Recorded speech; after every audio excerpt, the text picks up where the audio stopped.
पोखराबाट जोमसोम जाँदै गरेको तारा एयरको ट्विनेटर 9N80 जहाज आज मुस्ताङको थासङ 2 मा दुर्घटनाग्रस्त अवस्थामा फेला परेको छ। जहाज आइतबार बिहानदेखि सम्पर्कविहीन भएको थियो। जहाजमा चालक दलका 3 सदस्य सहित 22 जना यात्रु रहेका थिए। नेपालमा भएको यो पहिलो जहाज दुर्घटना भने होइन। यसअघि पनि थुप्रै पटक नेपालमा जहाज तथा हेलिकप्टर दुर्घटना भएका छन्। संस्कृति पर्यटन तथा नागरिक उड्डयन मन्त्रालयको तथ्याङ्क अनुसार नेपालमा पछिल्लो 76 वर्षमा 52 वटा भन्दा बढी जहाज तथा हेलिकप्टर दुर्घटना परेका छन्। यस्ता दुर्घटनामा थुप्रैको ज्यान गएको छ। उक्त अवधिमा नेपालमा भएका जहाज तथा हेलिकप्टर दुर्घटनामा 850 जना भन्दा बढीको मृत्यु भएको छ। नेपालमा पहिलो पटक सन् 1946 मे 7 का दिन जहाज दुर्घटना भएको थियो। रोयल फोर्स एयरको जहाज दुर्घटना हुँदा मानवीय क्षति भने भएको थिएन। नेपालमा जहाज दुर्घटना हुँदा पहिलो पटक मानवीय क्षति सन् 1955 मा भएको थियो। कालिङ्गा एयरको जहाज दुर्घटना हुँदा 2 जनाको मृत्यु भएको थियो। त्यस्तै काठमाडौँमा इन्डियन एयरलाइन्सको जहाज सन् 1956 मा दुर्घटना हुँदा 14 जनाले ज्यान गुमाएका थिए। इन्डियन एयरलाइन्सको जहाज सन् 1957 मा पनि नेपालमा दुर्घटना भएको थियो। टिकार भैरवमा इन्डियन एयरलाइन्सको जहाज दुर्घटना हुँदा 20 जनाको ज्यान गएको थियो। यसको 1 वर्ष नबित्दै सन् 1958 मा इन्डियन एयरलाइन्सको अर्को जहाज नेपालमा दुर्घटना हुँदा 20 जनाको मृत्यु भएको थियो। नेपाल एयरलाइन्सको जहाज सन् 1960 मा दुर्घटना परेको थियो। भैरवमा दुर्घटना हुँदा 4 जना यात्रुको मृत्यु भएको थियो। नेपाल एयरलाइन्सको अर्को जहाज सन् 1962 मा ढोरपाटनमा दुर्घटना हुँदा 10 जनाले ज्यान गुमाएका थिए। सोही वर्ष नेपाल एयरलाइन्सको अर्को जहाज ढोरपाटनमै दुर्घटना हुँदा 6 जनाको मृत्यु भएको थियो। नेपाल एयरलाइन्सको अर्को जहाज सन् 1969 मा दुर्घटना परेको थियो। सो जहाज दुर्घटना हुँदा 35 जनाको मृत्यु भएको थियो। यसको 1 वर्षपछि सन् 1970 मा दिल्लीमा नेपाल एयरलाइन्सको जहाज दुर्घटना हुँदा 1 जनाको ज्यान गएको थियो। त्यस्तै 1970 मा नै रोयल लाइटको जहाज जोमसोममा दुर्घटना भएको थियो। दुर्घटनामा 1 जनाको मृत्यु भएको थियो। यसको 2 वर्षपछि रोयल लाइट धुलीखेलमा दुर्घटना भएको थियो। दुर्घटना हुँदा 31 जनाले ज्यान गुमाएका थिए। नेपाल एयरलाइन्सको जहाज सन् 1975 मा काठमाडौँमा दुर्घटना हुँदा 5 जनाको मृत्यु भएको थियो भने सन् 1976 मेघौलीमा दुर्घटना हुँदा 6 जनाले ज्यान गुमाएका थिए। सन् 1979 मा लाङटाङमा जहाज दुर्घटना हुँदा 6 जनाको मृत्यु भएको थियो। नेपाल एयरलाइन्सको जहाज सन् 1981 मा विराटनगरमा दुर्घटना परेको थियो। सो दुर्घटनामा पनि 10 जनाको मृत्यु भएको थियो। नेपाल एयरलाइन्सको जहाज सन् 1984 मा भोजपुरमा दुर्घटना हुँदा 15 जनाले ज्यान गुमाएका थिए। सन् 1985 मा नेपालमा अर्को विमान दुर्घटना भएको थियो जसमा पनि 25 जनाले ज्यान गुमाएका थिए। थाई एयरको जहाज सन् 1992 मा नेपालमा दुर्घटनामा परेको थियो। रसुवामा भएको उक्त दुर्घटनामा 113 जनाको मृत्यु भएको थियो। पाकिस्तान एयरलाइन्सको जहाज सन् 1992 मा ललितपुरको भट्टे डाँडामा दुर्घटनामा परेको थियो। सो दुर्घटनामा 167 जनाको मृत्यु भएको थियो। एभरेस्ट एयरको जहाज सन् 1992 मा दुर्घटना हुँदा 18 जनाले ज्यान गुमाएका थिए। नेपाल एयरलाइन्सको जहाज सन् 1995 मा दुर्घटना हुँदा 2 जनाको मृत्यु भएको थियो। कर्णाली एयरको जहाज सन् 1995 मा दुर्घटनामा परेको थियो। दुर्घटना हुँदा 1 जनाको मृत्यु भएको थियो। लिबानी जहाज सन् 1998 मा नेपालमा दुर्घटना परेको थियो। सो दुर्घटनामा 18 जनाको मृत्यु भएको थियो। एसियन एयरको जहाज सन् 1998 मा दुर्घटनामा परेको थियो। सोलुखुम्बुमा भएको उक्त दुर्घटनामा 3 जनाले ज्यान गुमाएका थिए। सोही वर्ष नेपाल एयरलाइन्सको जहाज सोलुमा दुर्घटना हुँदा 1 जनाको मृत्यु भएको थियो। नेकुन एयरको जहाज सन् 1979 मा जुम्लामा दुर्घटनामा परेको थियो। दुर्घटनामा 5 जनाले ज्यान गुमाएका थिए। सोही वर्ष मकवानपुरमा स्काई लाइनको विमान दुर्घटना हुँदा 10 जनाको मृत्यु भएको थियो। नेपाल एयरलाइन्सको जहाज सन् 2000 मा डडेलधुरामा दुर्घटना भएको थियो। सो दुर्घटनामा 25 जनाले ज्यान गुमाएका थिए। फिस्टेल एयरको हेलिकप्टर सन् 2001 मा रारातालमा खस्दा 4 जनाको मृत्यु भएको थियो। यस्तै स्काई लाइनको जहाज सन् 2002 मा सुर्खेतमा दुर्घटना भएको थियो। दुर्घटनामा 4 जनाको मृत्यु भएको थियो। साङ्ग्रिला एयरको जहाज सन् 2002 मा दुर्घटना भएको थियो। कास्कीमा भएको उक्त दुर्घटना दुर्घटनामा 18 जनाको ज्यान गएको थियो। यति एयरलाइन्सको जहाज सन् 2004 मा लङजुङमा दुर्घटना भएको थियो। सो घटनामा 3 जनाले ज्यान गुमाएका थिए। एयर डाइनेस्टीको जहाज सन् 2005 मा दुर्घटनामा परेको थियो। दुर्घटनामा 3 जनाको मृत्यु भएको थियो। यति एयरलाइन्सको जहाज सन् 2006 मा दुर्घटना भएको थियो। जुम्लामा भएको उक्त दुर्घटनामा 9 जनाले ज्यान गुमाएका थिए। सोही वर्ष यति एयरलाइन्सको अर्को जहाज पनि लुक्लामा दुर्घटनामा परेको थियो। सो दुर्घटनामा 19 जनाको ज्यान गएको थियो। अग्नि एयरको जहाज सन् 2010 मा दुर्घटना भएको थियो। मकवानपुरमा भएको दुर्घटनामा 14 जनाको मृत्यु भएको थियो। तारा एयरको जहाज सन् 2011 मा ओखलढुङ्गामा दुर्घटनामा परेको थियो। उक्त दुर्घटनामा पनि 22 जनाले ज्यान गुमाएका थिए। सोही वर्ष बुद्ध एयरको जहाज ललितपुरमा दुर्घटना भएको थियो। दुर्घटनामा 19 जनाको मृत्यु भएको थियो। अग्नि एयरको जहाज सन् 2012 मा जोमसुममा दुर्घटनामा परेको थियो। दुर्घटनामा 15 जनाले ज्यान गुमाएका थिए। सोही वर्ष सीता एयरको जहाज पनि काठमाडौँमा दुर्घटना हुँदा 12 जनाको मृत्यु भएको थियो। नेपाल एयरलाइन्सको जहाज सन् 2014 मा अर्घाखाँचीमा दुर्घटनामा परेको थियो। दुर्घटनामा 18 जनाको मृत्यु भएको थियो। सन् 2015 मा अमेरिकी सेनाको हेलिकप्टर दुर्घटनामा परेको थियो। भूकम्पपछिको राहत तथा उद्धार कार्यमा खटिँदा हेलिकप्टर दुर्घटना भएको थियो। सो दुर्घटनामा 13 जनाको मृत्यु भएको थियो। सन् 2015 मा नेपालमा अर्को हेलिकप्टर दुर्घटना भएको थियो। उक्त दुर्घटनामा 4 जनाले ज्यान गुमाएका थिए। तारा एयरको जहाज सन् 2016 मा दुर्घटना हुँदा 23 जनाको मृत्यु भएको थियो। त्यस्तै यूएस बंगला एयरलाइन्सको जहाज त्रिभुवन अन्तर्राष्ट्रिय विमानस्थलमा सन् 2018 मा दुर्घटना हुँदा 51 जनाले ज्यान गुमाएका थिए। सोही वर्ष अल्टिट्युड एयरको हेलिकप्टर नुवाकोटमा दुर्घटना भएको थियो। हेलिकप्टर दुर्घटनामा 6 जनाको मृत्यु भएको थियो।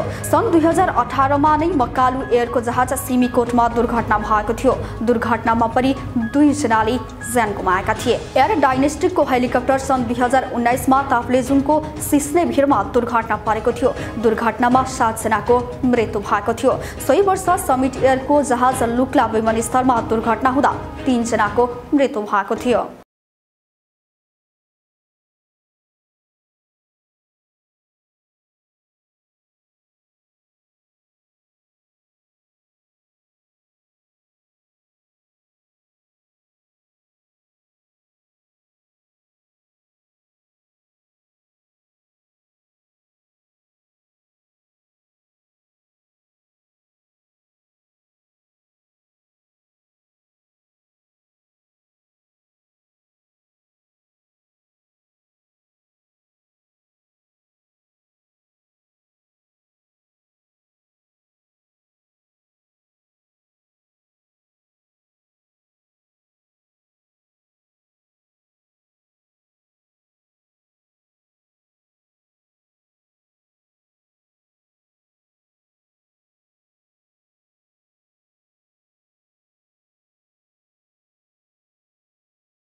काठमाडौँ महानगरपालिका मेयर पदका उम्मेद्वार बालिन शाहले मतगणनामा अग्रता लिइरहेका बेला पुत्री लाभ भएको समाचार एकाएक विभिन्न सञ्चार माध्यम तथा सामाजिक सञ्जालहरूमा भाइरल नै बनेको छ।